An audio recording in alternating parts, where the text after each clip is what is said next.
जय राम। साधनमन परम प्यारे राम, परम पूज्य गुरुजन, परम दिव्य आत्माएं और आप सबके मंगल आशीष लिए परमेश्वर कारण कृपा करके अपने श्री चरणों में लेकर आए हैं।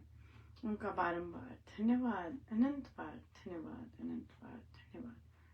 गुरुजनों की अकारण कृपा से वे हमें इस समय मन के रूपांतरण में लेकर आते हैं। उनका बहुत बहुत धन्यवाद, अनंत बार धन्यवाद, अनंत बार धन्यवाद।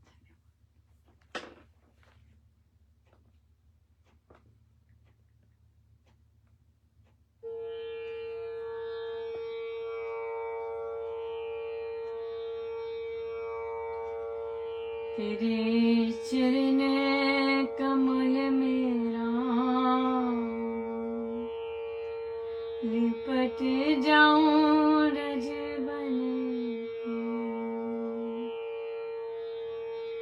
तेरे चरण कमल मेरा लिपट जाऊं रज बन के।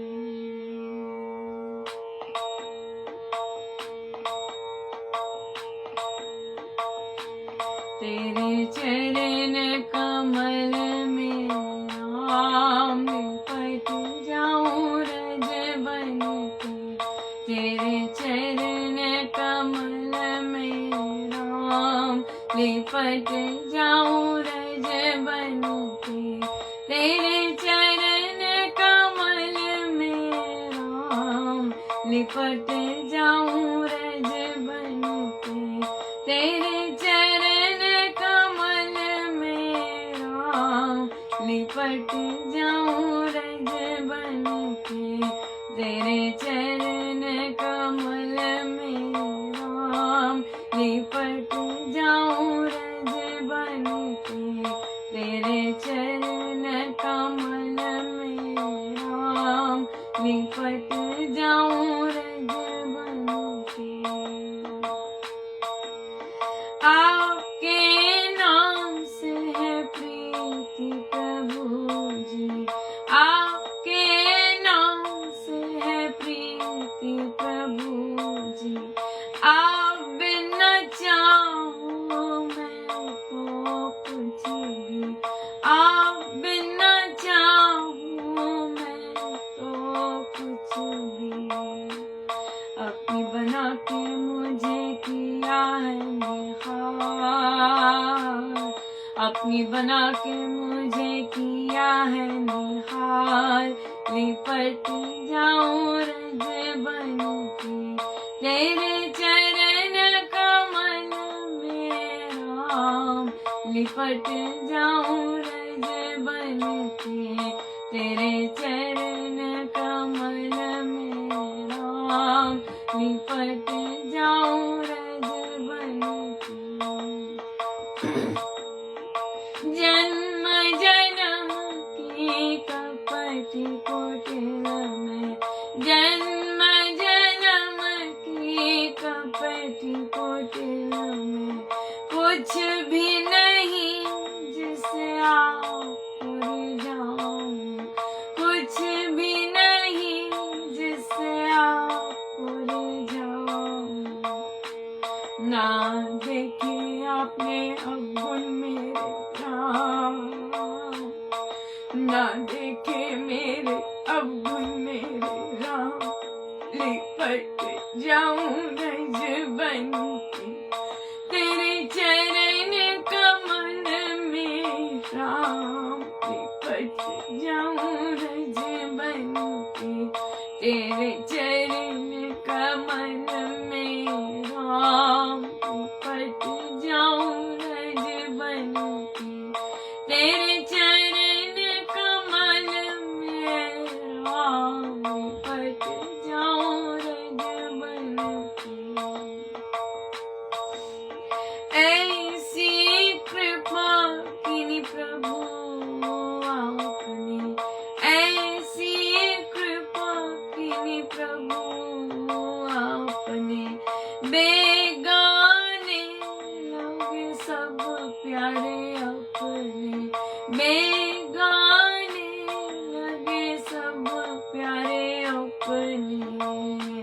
मुझे कर दिया लालो लाल, लिपट जाऊं रज बन के तेरे चरण कमल में राम, लिपट जाऊं रज बन के तेरे चरण कमल में राम, लिपट जाऊं रज बन के तेरे चरण कमल में राम, लिपट जाऊं रज बन के तेरे चरण कमल में राम, लिपट जाऊं रज बन के।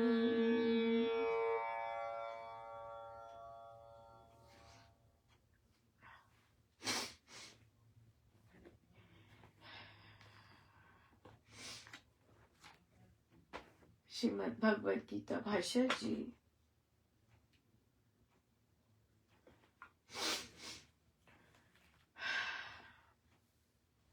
पृष्ठ 158।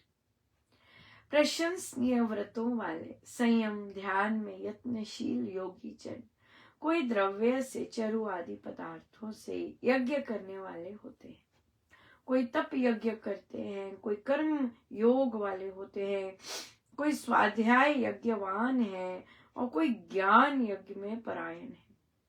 उसी प्रकार दूसरे योगी लोग अपान में प्राण की आहुति डालते हैं, बाह्य कुंभक करते हैं, अन्य प्राण में अपान का हवन करते हैं, अभ्यंतर कुंभक करते हैं। अन्य प्रकार के अभ्यासी जन अनेक प्रकार की भस्त्रिका आदि से प्राण अपान की गति को रोककर प्राणायाम में परायण होते हैं। कई एक अभ्यासी लोग खान पान को नियत किए हुए मिताहारी होकर प्राणों को होमते हैं, स्वास्थ्य युक्त सदाचार का जीवन व्यतीत करते हैं।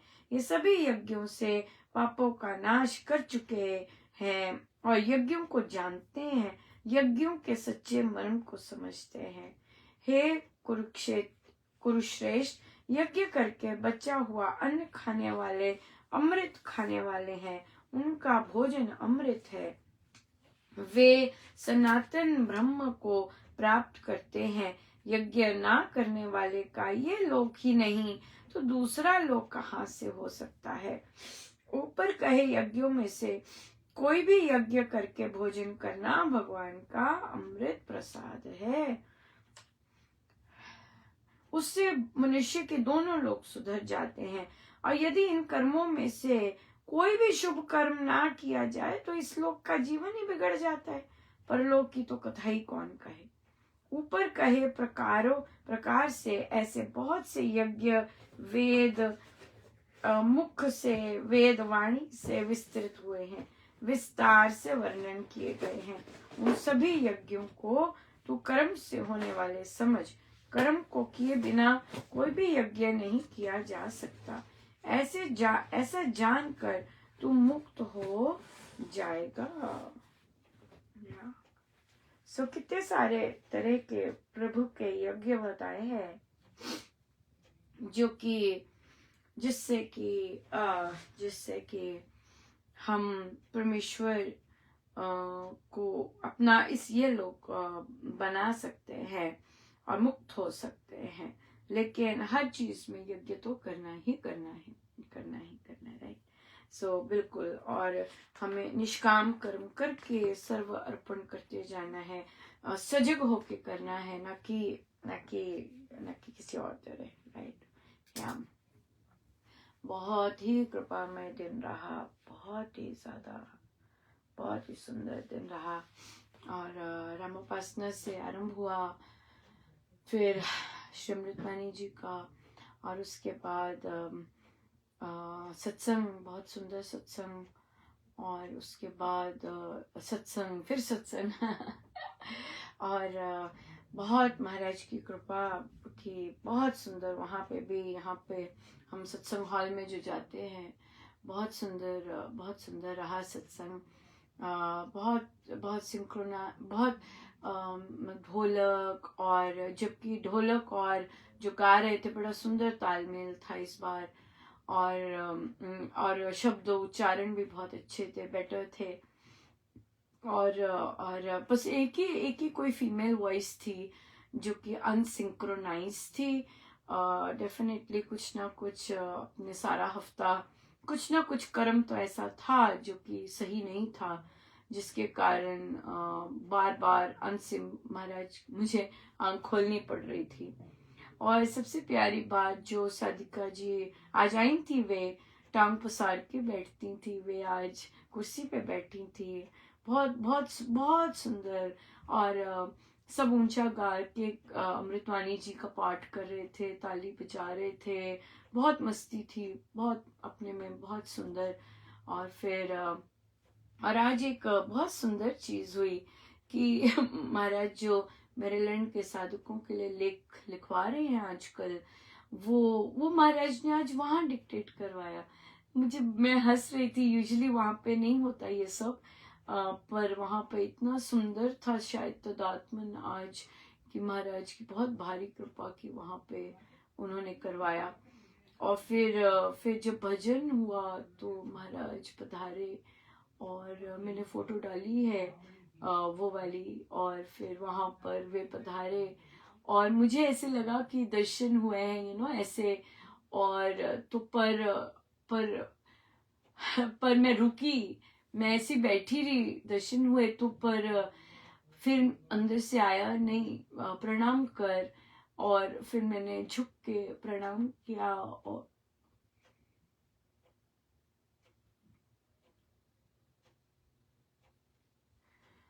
और महाराज ने मेरे सिर पे अपना पाँव रखा। अभी टॉक में आते आते मुझे याद आ रहा था, ये मैंने बहुत देर पहले आई थिंक किसी नवरात्रि पे, ना जाने कितने वर्ष हो गए जब से आए हैं यहाँ पे, 2017 होगा या 2018 होगा या 2016, पोस्ट मिल भी जाएगा। उसमें माँ के चरण है, और उसने वहां अरदास की हुई है कि भगवान की माँ कि ये जो चरण, ये जो सिर है, चरणों में नहीं, आपके चरणों के नीचे सदा रहे।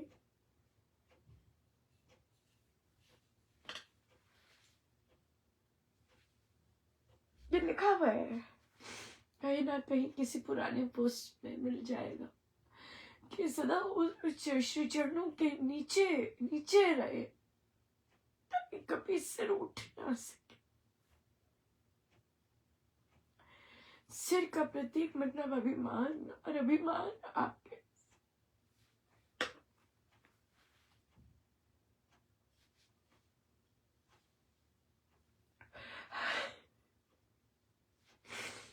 और ये प्रार्थना अभी अभी भजन गाते समय ही महाराज ने बताया कि तूने तब लिखा था, तूने तब ये बोला था। और सच में उन्होंने वैसे ही किया। और मेरी गारंटी है कि जब भी वो भी पोस्ट जो उन्होंने लिखवाए, और कोई भी पोस्ट तो अपना है ही नहीं, और तब भी जो ऐसे भी पोस्ट फ्लो होते, डेफिनेटली वो भी अपने नहीं, डेफिनेटली नहीं। पर वो वाला याद आया पोस्ट कि माँ आपके चरणों में नहीं, आपके चरणों के नीचे ये सिर सदा रहे, है ना। क्योंकि अगर मैं सिर उठाऊंगी अब उसके ऊपर तो महाराज की श्री चरण है उसके ऊपर, तो है ना, तो वो तो उनके श्री चरणों के नीचे ही अब दबा हुआ है। भारी भरकम। इससे पहले भी कुछ हुआ था। क्या हुआ कि कोई ना कोई आत्मा वही चक्कर लगा रही है, राइट। मुझे बोली है वो दिवंगत आत्मा, कहती है देख हारमोनियम नहीं बज रहा, बजा ले, हारमोनियम पीछे ही पड़ा है। अब मैं अपने आप तो कुछ वहां करती नहीं हूँ, क्योंकि मुझे पता है माहौल मेरे प्रति कैसा है। वहां वो प्रेसिडेंट बैठी थी, वो मस्त थी, पर मुझे उन्हें डिस्टर्ब करना पड़ा। अच्छा हुआ मैंने पैरों को ही हिलाया उनके, तो मैंने कहा ये मैं बजा लूं। उन्होंने कहा नहीं रहने दो, ऐसा कुछ मत करो। फिर मैं उस जो भी आत्मा आई थी, मैंने उन्हें कहा जाओ, अब मैं तुम्हारी कोई नहीं मानने वाली, अब निकलो यहाँ से। अब क्यों? क्योंकि अब तुम्हारी तो कोई नहीं मान रहा, सिंपल बात है, राइट? अब तुम्हारी कोई नहीं मान रहा, सो इसलिए अब तुम जाओ। मैं अब कोई भी तुम्हारी जो भी तुम्हारी रिक्वेस्ट आती है, जो भी तुम कहती हो, मैं नहीं करने वाली। एंड शी वेंट, चली गई। और फिर वो महाराज का हुआ, और बहुत बहुत ही सुंदर रहा। फिर तो बहुत ही सुंदर रहा, बहुत ही सुंदर। और फिर अभी अभी समाप्त नहीं हुआ था। फिर उसके बाद सत्संग के बाद थोड़ी देरी जाप पे बैठी, और महाराज कहते हैं चल उठ, अब समाप्त जा। तो मैं चली जाती हूँ। और फिर वहां से गई तो बैठक होती है, उच्चारण की बैठक होती है। तो वहां गई तो वहां पर बहुत जोर किया आया अंदर से। मैंने बोल ही दिया, वहां एक साधिका जी थी, मैंने बोल ही दिया, मैंने कहा कि महाराज कह रहे थे बोलने को कि दिसंबर 9 को आप नहीं, उनसे पूछा कि आप रेडी हैं। उन्हें पहले बोल रखा था कि आपको महाराज करवाएंगे, ऐसा बहुत ज्यादा स्ट्रांग लग रहा है। तो अब महाराज ने डेट दी, महाराज कहते हैं दिसंबर 9। तो उनसे पूछा कि आप अपने घर में सत्संग करना चाहेंगे, कर लेंगे? और तत्काल कहते हाँ जी। कहते पर मुझे कुछ पता नहीं है, पर हाँ जी, कहते हाँ जी। नहीं ठीक है बिल्कुल। कहते पर यहाँ मैं किसी को जानती नहीं और कुछ है नहीं। इनको वो कोई बात नहीं है, महाराज की इच्छा है 9 दिसंबर को स्टार्ट हो तो होगा। तो फ्लोरिडा में हमारा अगला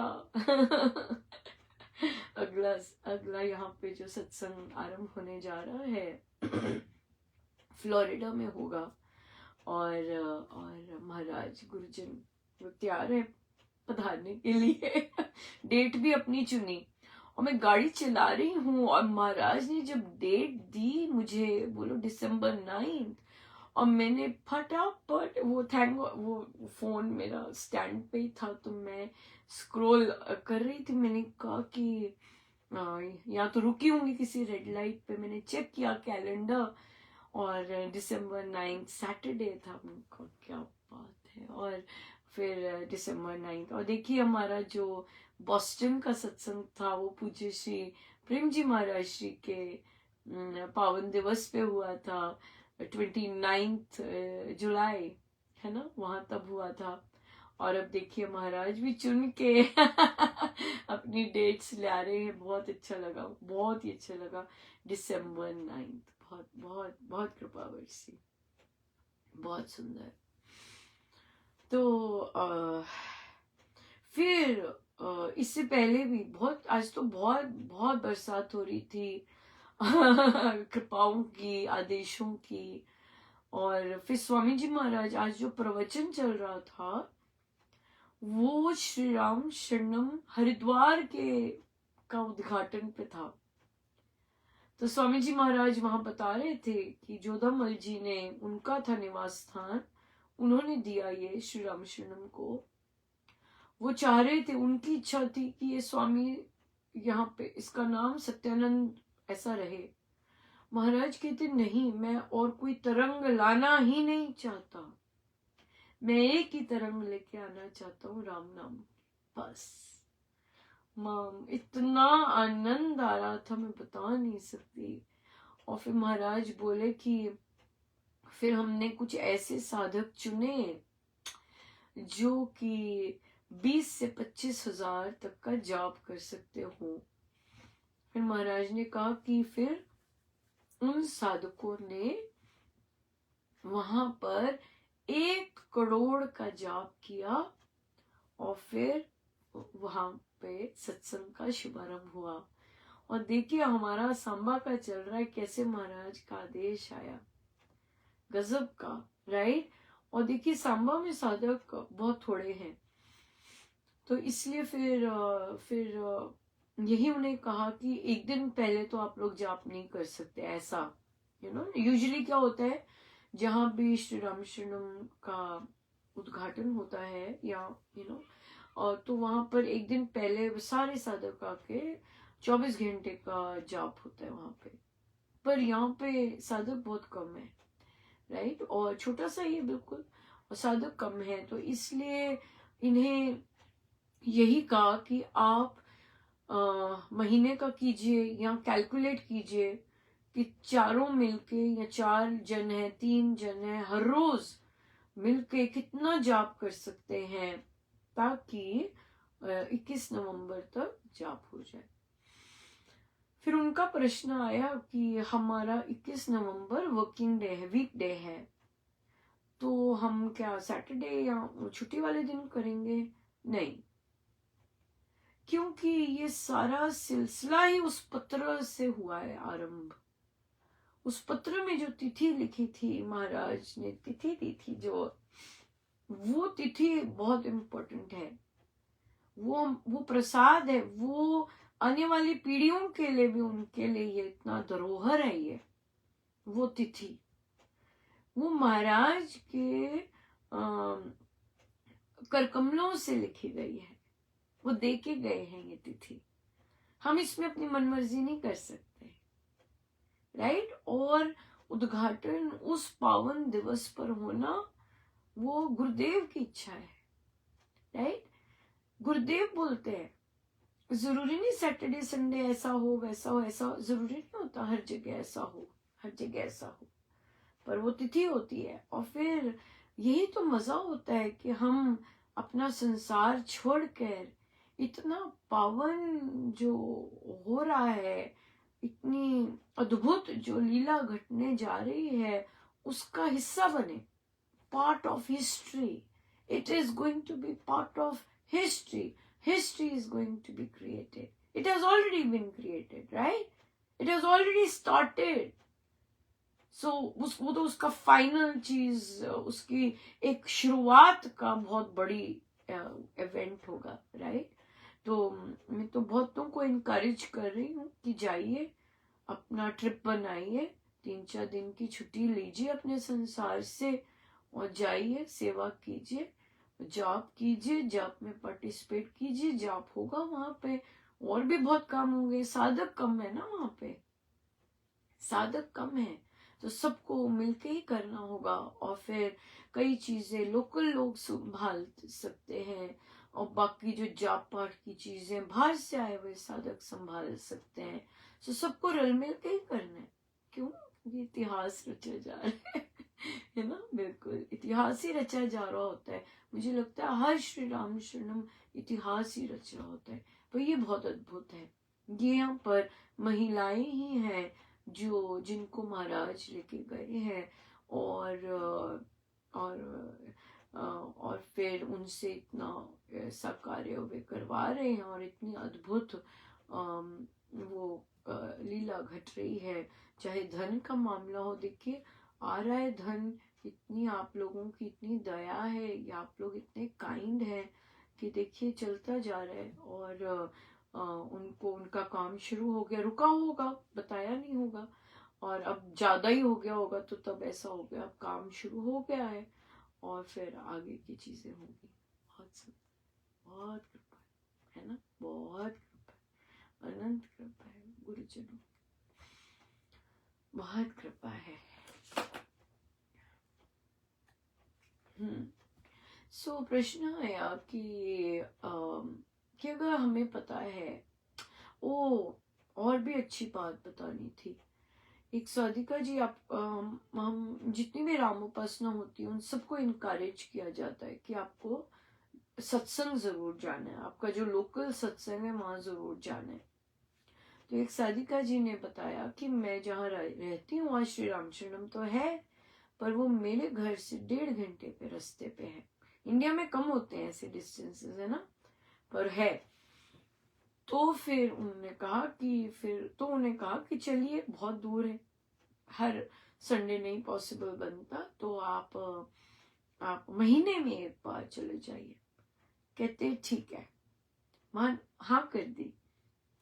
और देखिए उनको बैठक के बाद उसी हफ्ते उनकी सारी विधि ऐसी बनी कि उनको पता चला कि उनके पास ही किसी मंदिर में श्री अमृतवाणी जी का सत्संग हो रहा है। देखो वाह, कहा उन्होंने महीने में एक बार जाने की यस की, उनको महाराज ने हर हफ्ते का ही सत्संग दे दिया। देखिए चल के जाने के सत्संग और बहुत होती है।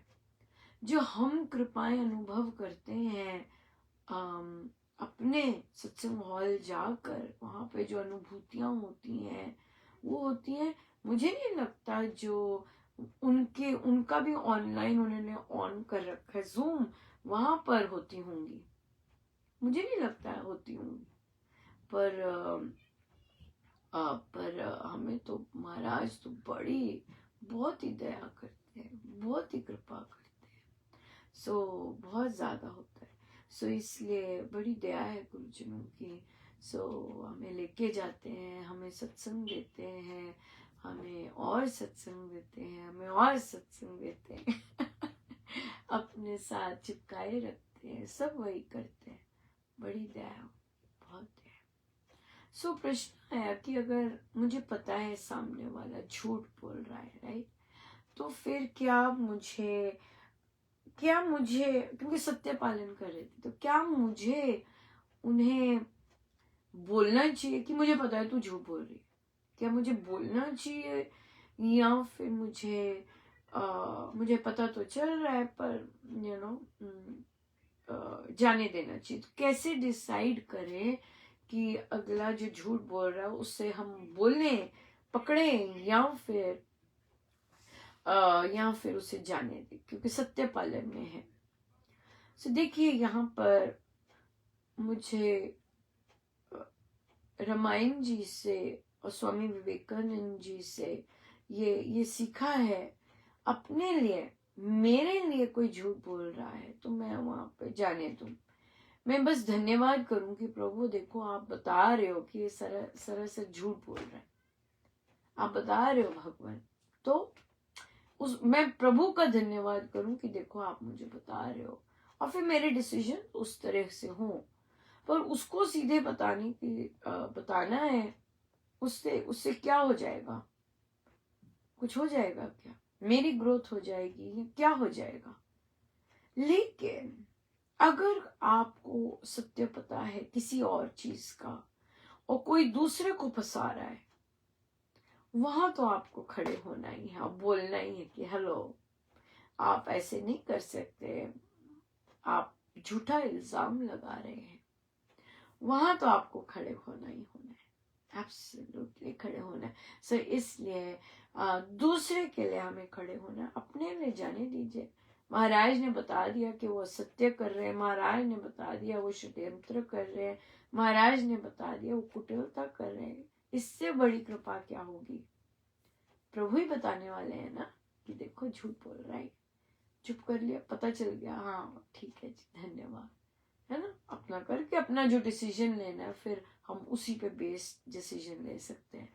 लेकिन या दूसरे किले पर जरूर खड़े होना है, दूसरे किले नहीं कभी ढीला होना, दूसरे किले खड़े होना है, जो कि हमें पता है कि उसके बेचारे के प्रारब्ध है कि उस पर ऐसे आ रहा है, लेकिन खड़े जरूर होना है दूसरे के। बहुत इंपॉर्टेंट है ये कि हम दूसरे के लिए खड़े हों और दूसरे को सपोर्ट करें, अपने परिवारों में अगर पता है मुझे वो झूठ बोल रहा है, खड़े हों, चाहे हमें वो इंसान पसंद है कि नहीं, राइट, चाहे वो मेरे पीछे ही पड़ा रहता है, लेकिन फिर भी अगर मुझे पता है कि इसके साथ नाइंसाफी हो रही है तो मैं जरूर खड़े होकर उसका साथ दूं, क्योंकि कर्म होते हैं, कर्म बहुत प्रबल होते हैं। अगर मुझे पता है उस कुछ इंफॉर्मेशन और दूसरे को ब्लेम दिया जा रहा है और मैं चुप रहती हूँ, राइट? तो ये कर्म में आता है। हम नहीं चाहते किसी के साथ अन्याय हो हमारे सामने, है ना? द्रौपदी देख लीजिए, सब चुप रहे ना। माँ सीता के समय कोई चुप नहीं रहा, है ना? माँ सीता को जब छोटे कपड़े दे रहे थे, सारा का सारा दरबार बोल पड़ा। हाँ, गुरु बोले, राजा बोला, प्रजा बोली, सब बोले, पति ने भी साथ दिया। पर द्रौपदी के समय सब मूक रहे, सब मूक रहे, राइट? सो इसलिए हमें कौन सा चयन करना है, ये हमें देखना है। हमने महाभारत के पात्र बनने हैं या हमने रामायण जी के पात्रों जैसे काम करना है, ये हमारे हाथ में है, चयन है हमारा, राइट? इसी काइंड ऑफ रिलेटेड है। किसी ने प्रश्न किया कि अगर हमारी किसी से बनती नहीं है तो क्या हमें प्रार्थना करनी चाहिए?